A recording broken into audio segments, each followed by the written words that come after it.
Hello, and welcome to another episode of Balance That. It's a very personal episode of Balance That. Today I wanted to talk about my own personal spiritual beliefs. Ooh. So, I think I did an episode like this before. It's been a while if I have. And I felt it was really important to give an understanding where I'm coming from personally. First of all, this podcast is not about me giving advice. I know it may come off that way. I can be very assertive at times. I can deliver information as if I'm an authority on it. I'm not. A lot of this information I am just picking up. I'm picking it up from podcasts. I'm picking it up from books I'm reading. Certifiable people. Such as Patrick Bet-David, Jordan Peterson, Joe Rogan. To the spiritual side like Jay Shetty, Deepak Chopra, Gabby Bernstein, Esther Abraham Hicks. I'm picking up from certifiable people, but nonetheless, this is coming from me to you, third party, but through the filter that is me. A lot of the stuff I've practiced, a lot of stuff I've tried out in my own personal life. Some of the stuff I'm exploring with you. Most of the time, it's about exploring with you these subjects to find that middle road, that road to wellness that we're all looking to travel. But I think belief is really a huge part of what we do in our day-to-day lives. I truly do believe what we believe dictates how our lives go. So with that said, what are my own personal beliefs when it comes to spirituality? Well, it is very personal. And I don't believe a lot of people would agree with me. It's very new age, woo-woo, you could say. And it's what I've come to believe through experiences that I've had personally. So they're personal truths. I'm not saying that they are true what's in the world.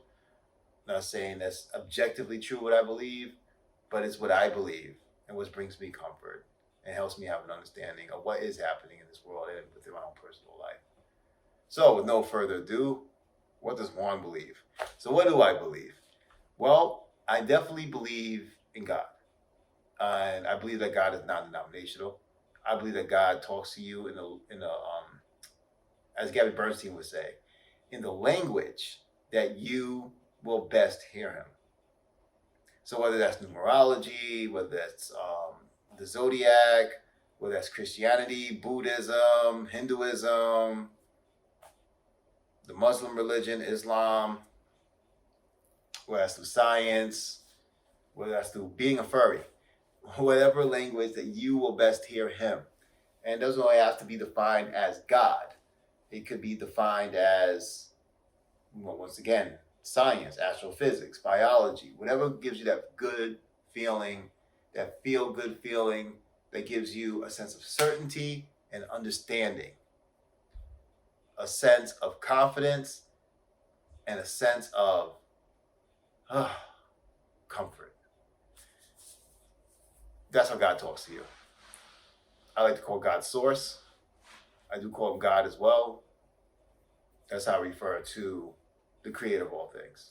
I believe it is conscious. I believe it has our best interest in mind. And as the Christians would say, it is the personification of love. It is love. It is love. That's what I believe about Source or God. God best talks to me in the language of numerology. It started off with me just seeing my birthday all over the place. I was reading Gabby Bernstein's book, Super Attractor. And then after that, I had a spiritual awakening. Thank you, Gabby. And I started seeing my birthday everywhere. I was like, what the hell is that? It started happening so much, I noticed it. And in Gabby's book, I'm not sure it was Super Attractor, one of her other books, she talked about how animals, she would often see animals and then receive messaging to look up the meaning of that animal. Like she saw some turkeys crossing a road or something like that. And throughout meditation, she received the message to look up, see what turkeys mean. It has something to do with fertility or something like that, because she was trying to have a baby at the time. And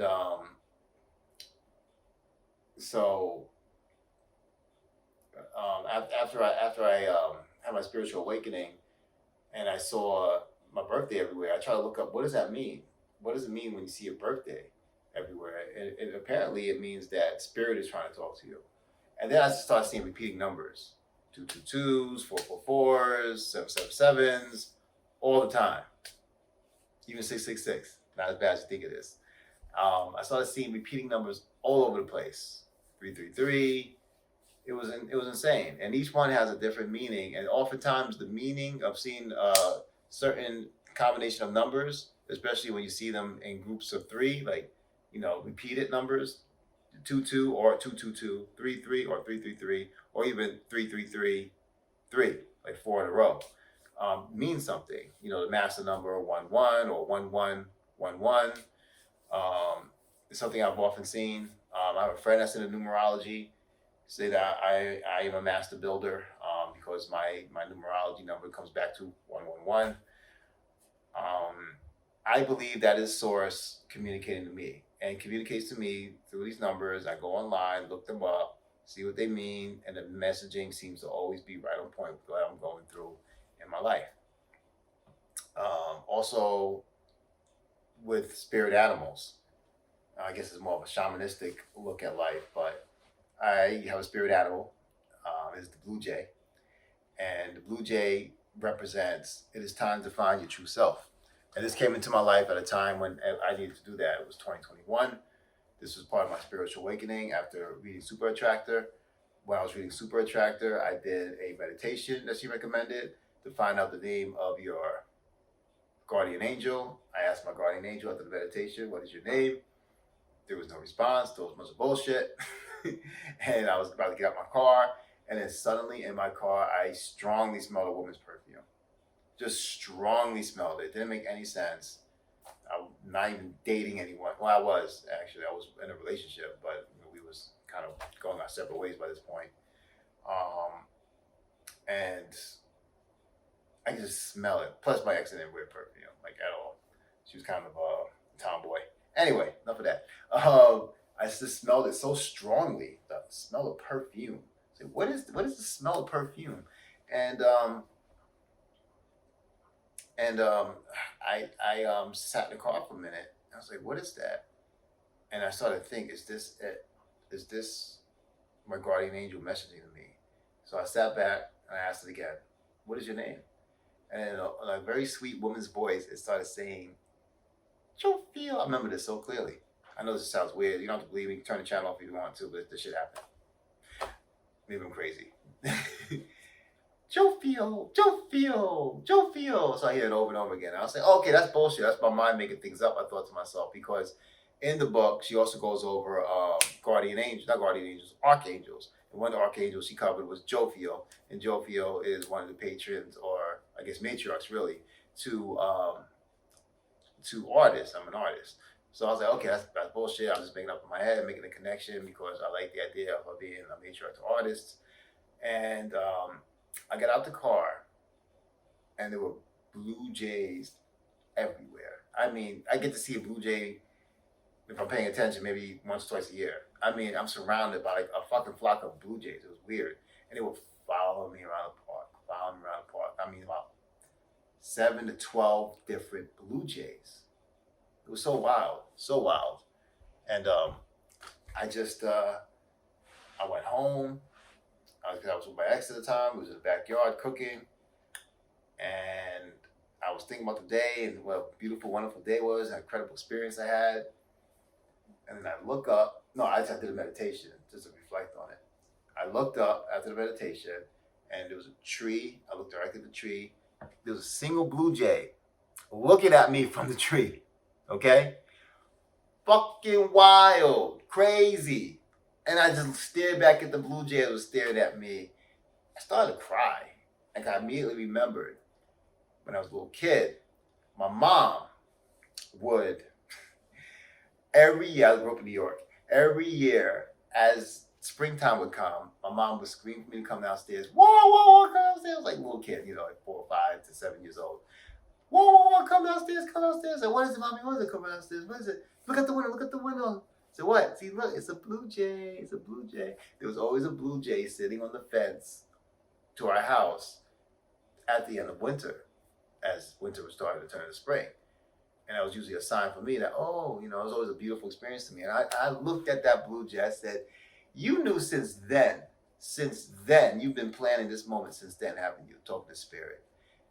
That was my spiritual awakening. I knew it was all real. I knew all this shit was real. All this stuff I've been studying since, as many of you may know, anyone who watches my channel regularly knows, since 2017, I've been studying self-help, got spirituality, thanks to the Deepak Chopra book, 7 Spiritual Laws to Success. And so when this happened, it all clicked for me. So now it wasn't just real logically to me, or it seemed to make sense to me logically, seeing synchronicities in my life up to this point, and seeing the law of attraction at work. It made sense to me emotionally and spiritually, really deep down to my soul. That was my spiritual awakening. I knew, okay, life will never be the same from this point on.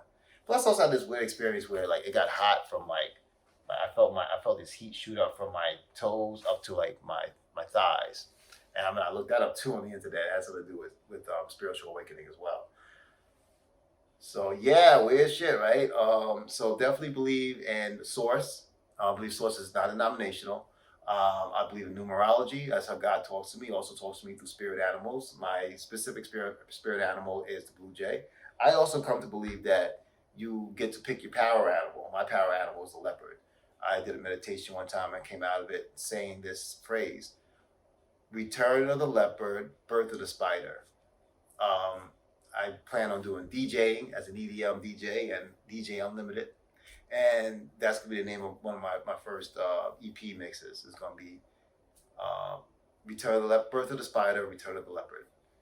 And so I take the leopard as my power animal. So if you have an animal, like my boy has a wolf, wolf is my spirit animal. Nah, Nick, you don't get. I don't really think you get to pick your spirit animal. I think your spirit animal comes to you from Source to give you a very personal message. And I think that his spirit animal actually turned out to be a turtle. We came to find out. And so your spirit animal, because it's very personal. First, you got to be seeking it. And God will let you know in the most undeniable yet unexpected way. And that's all I can say about that. It let my ex know that hers was an owl through some kind of online test. It was weird. She started crying because she was obsessed with owls. There's a baby owl that landed in front of her several years even before that. And it all just connected with her.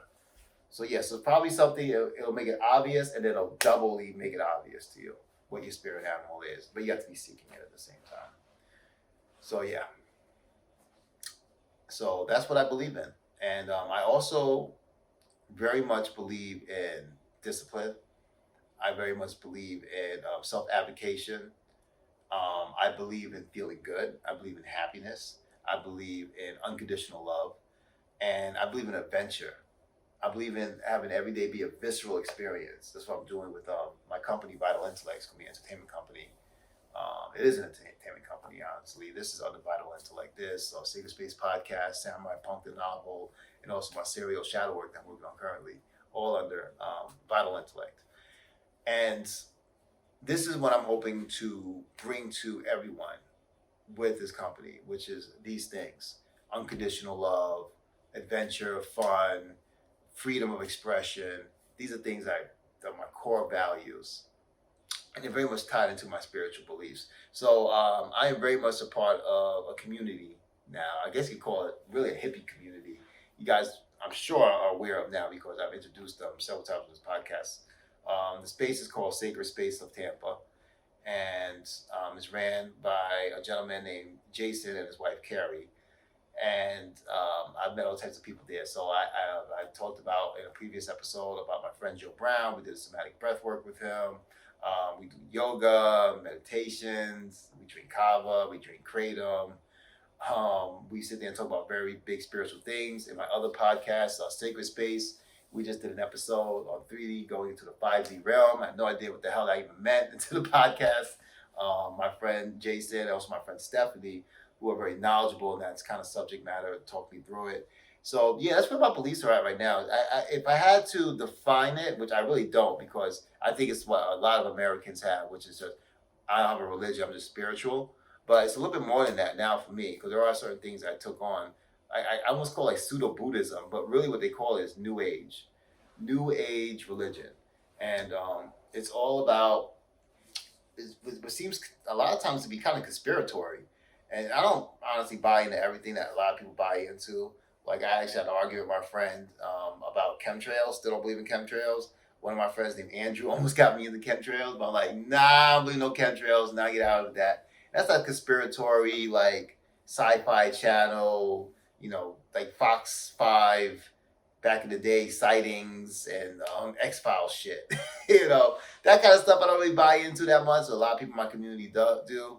Um, but I do wholeheartedly buy into the idea that there is a God, and I refer to him as Source, and that he has my best interest in mind, and I am a part of him. I am a part of him. He comes down to me, and I have this thing called an inner being, which I very much believe in, which Abraham Esther Hicks teaches. I believe a lot of what Abraham Esther Hicks teaches, by the way.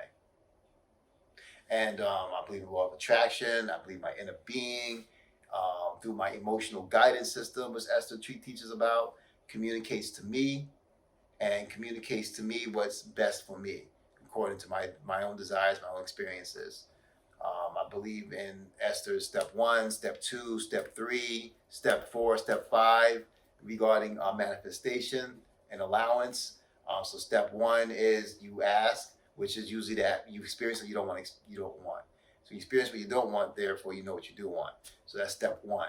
So you experience something bad, like a car accident. So you automatically ask the universe for a better situation. I don't want to drive on these crazy Florida roads no more, So then you ask, and then it is given vibrationally.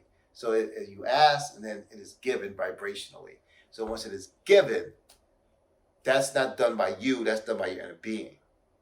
Through your connection to Source, through your inner being, is vibrationally given to you instantaneously. So you shoot off what they call a rocket of desire. So basically, the spirit world sees it clearly, you in your physical form, that I want to leave Florida.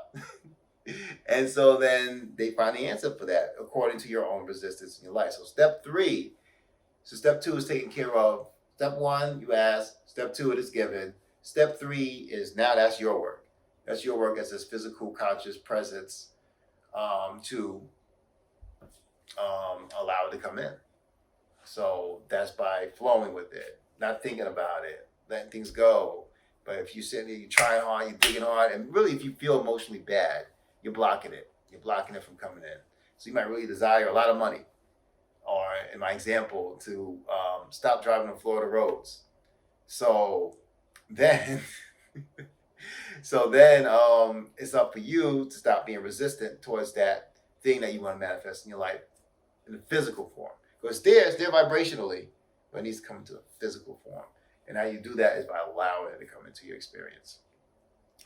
Now, that's step 1, 2, and 3. That's basically the steps, right? But then she also added step 4 and 5. So step 4, they're kind of silly because Esther's kind of silly. So step 4 is you get really good at step 3. You basically get really good at allowing things to come in, right? Which is what I'm working on. And then step 5 is you go back into step 1, the asking part, but then you don't beat yourself up over it. You don't get all pissed off and icky. You feel it, you feel bad, you feel like shit, this thing happened, and you realize what's happening. Oh, I'm experiencing something I don't want, which means I'm asking for something that I do want. Cool, I get it. You actually get excited that you're upset. And I've been there a couple of times, but I'm not there quite enough, honestly. And so that's what I believe in. And I would say that this has nothing to do with you, nothing that you need to believe in. But nonetheless, this is what I believe in, brings me comfort, and it's been proven to me time and time again that this is the truth of what's happening out there in the world. So those are my spiritual beliefs in a nutshell. I can keep going on and on and on. I'm going on for almost about 20 minutes already. So I'm going to stop here. But one thing I want to leave you with after this personal episode is be vulnerable. Face your fears and love everyone unconditionally as best as you possibly can, because that's really what life's about. Life is not about making money. I've discovered this, throughout the course of doing this podcast, actually, and growing spiritually and doing the self-help work that I've been doing for the last several years. It's not about money at all. It's about relationships. It's about other people. It's about your relationship with yourself, about your relationship with God, and you can trust the fact that He exists. and it's about your relationship with others. And what's most important for me, maybe for you as well, is that you can trust yourself with others. And that's my own personal revelation. But truly, the most important thing is your relationships. The most important relationship you have is the one with yourself. That's the one objective truth that I can deliver to you regarding a spiritual belief. And I believe you can look at that practically and also metaphysically. So thank you once again for joining me. My name is Juan. This has been another episode of Balance That. And as always, may you find your path in the middle between the metaphysical and the practical to your own personal well-being. Thank you for joining me as always.